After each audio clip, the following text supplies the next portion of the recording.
Welcome to The Explainer. You know, some stories are so epic, they stand the test of time. And today, we're diving into one of the absolute best, the Sundarkand. It's this incredible, beautiful chapter from the ancient Hindu epic, the Ramayana.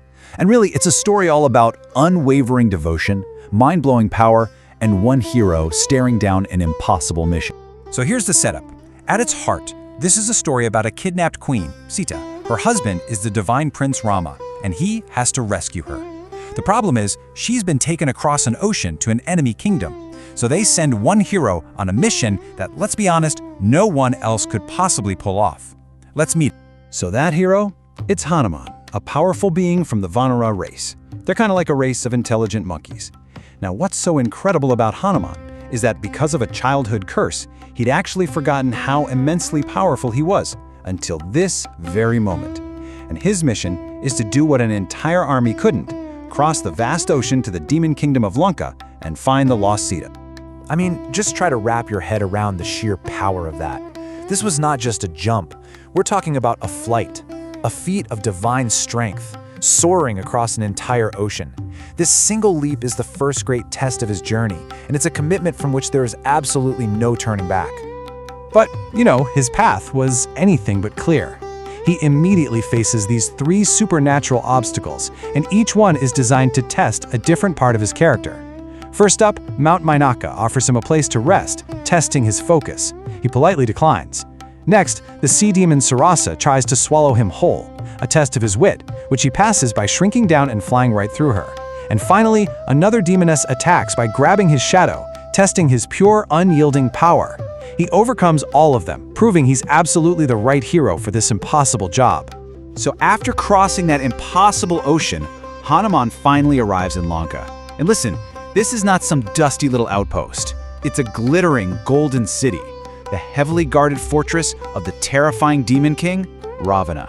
The mission has now officially entered its most dangerous phase. So how in the world do you search an entire enemy city without being seen? Well, if you're Hanuman, you use your divine powers to change shape. He makes himself as tiny as a gnat, which lets him just slip through the streets and palaces completely undetected. But as he searches palace after palace, this sense of despair starts to creep in. He sees all the indulgence and cruelty of Ravana's kingdom, and he starts to wonder, how could someone as pure and good as Sita possibly survive in a place like this? For a moment, even our incredible hero feels the crushing weight of hopelessness. And right then, just as he's about to lose hope, he finds the most unexpected ally you could imagine, Vibhishana, the demon king's own brother. Turns out, Vibhishana is a righteous soul who absolutely despises his brother's evil. He recognizes Hanuman as a force for good and points him in the right direction. This completely changes the course of the entire search. So following Vibhishana's tip, Hanuman discovers this quiet garden, the Ashoka Vataka. And there, held captive, surrounded by demonic guards, he finally finds Sita. But her spirit is just about broken after months of torment and despair. Hiding in the trees, Hanuman overhears her say these agonizing words. She has reached her absolute breaking point. She's given Ravana an ultimatum that ends with her own death. The clock is ticking, and Hanuman knows he has arrived not a single moment too soon. Now, Hanuman can't just appear in his mighty form, right? It would completely terrify her.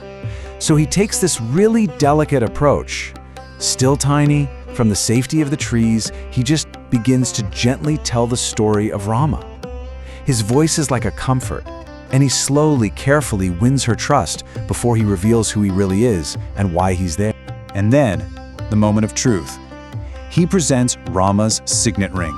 And this isn't just a piece of jewelry. This is undeniable proof. It's a tangible symbol that he is a true messenger from her beloved husband.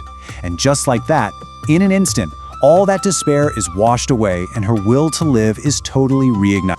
With her hope restored, she gives him her Chudamani, a sacred jewel from her hair, to take back to Rama. This right here completes the central goal of his quest. He now has what he came for, proof of life, the one message that will be enough to mobilize an entire army. Okay, so his primary mission, find Sita, confirm she's alive, it's done. Hanuman could have just slipped away as quietly as he came. But, you see, a true messenger doesn't just carry information back and forth. They deliver a message directly. To get a meeting with the king, Hanuman does something totally audacious. He grows back to his immense size and just starts destroying Ravana's favorite pleasure garden. He single-handedly defeats Ravana's most elite warriors, even his own son, making so much noise that Ravana has no choice but to finally confront him. So he's dragged before the Demon King, but Hanuman, even in chains, offers him one last chance for peace. But Ravana, he's just blinded by his own power and arrogance. He rejects the offer with nothing but pure scorn and rage. Ravana declares that while ancient laws forbid killing a messenger, there's nothing that says you can't humiliate them. So he cooks up this plan he thinks is just brilliant. He orders his demons to wrap Hanuman's long tail in cloth, soak it in oil, and set the whole thing on fire. For the demons, this is hilarious. It's a game. They think it's a great way to mock this powerful monkey messenger, to laugh at him, and to send a pitiful, smoldering warning back to Rama's army. Oh, they have no idea what they are about to unleash. And here is where we get a brilliant reversal, because Hanuman uses his divine abilities to turn their instrument of humiliation into a devastating weapon. As they light the fire, he grows to a colossal, mountain-like size, and his tail becomes this giant burning torch. With his tail blazing, he breaks his bonds and just starts leaping across the Golden City. From palace to temple, from tower to tower, he sets all of Lanka on fire. He delivers his message of warning in the most unforgettable way you could possibly imagine. So his work in Lanka is done. He has delivered a message of hope to the captive Sita and, well, an unequivocal message of impending doom to her captor, Ravana. All that's left is the journey home. He takes one more great leap, recrossing the entire ocean. But he returns as more than just a messenger. He is now a transformed and proven hero, and his single-handed journey has paved the way for the final epic battle. He places Sita's jewel in Rama's hand, and with this profound humility, he gives all the credit to his lord.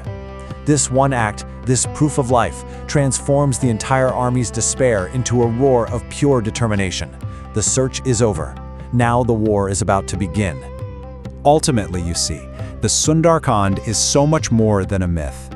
It's a timeless, powerful story about how one individual's selfless devotion, their courage, and their intelligence can literally challenge an empire and change the course of destiny itself.